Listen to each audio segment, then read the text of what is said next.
ኢትዮጵያ ውስጥ ከጎረቤትሽ ምን ልትዋሽ ትችያለሽ? እሳት ወይ ከሰል የድሃ ይቸግረዋል እሳትና ውሃ ይባላል።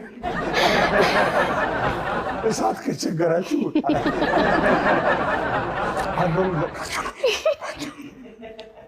እኔ እርጉዝ ሆና የጨርቃጨርቅ ፋብሪካ ሰራተኛ ቀነሳ ብሎ ተቀነሰች። ከዛ ኦልሬዲ ምንም አልነበረም። ልክ እኔ ስወለድ ጨርቃጨርቅ ፋብሪካው የጉልበት ድካም ተብሎ ተሰጠ። ተወልጄ እያለሁ ሁለት ነበርሽ ያየቻት ነው የተቀበለቻት ምስል ደም ለብሳ ገና ታቀበች።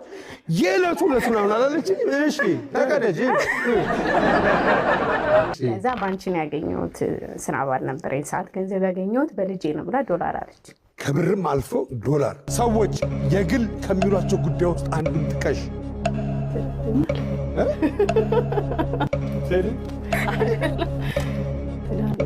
ትዳር የግል እኮ እኛ ሳንሰማ አምስት ሆኖ መጋባት ተጀመረ። እሱ ቤት አለው፣ እሷ እንትን አላት፣ እሷ እንትን አለው፣ እሱ እንትን አለው። አብራችሁ ብትኖሩስ? የሴቶች ስም የሆነ የፍራፍሬ ስም ጥቀሽ። ትርንጎ፣ ብርቱካን፣ ትርንጎ መሳይ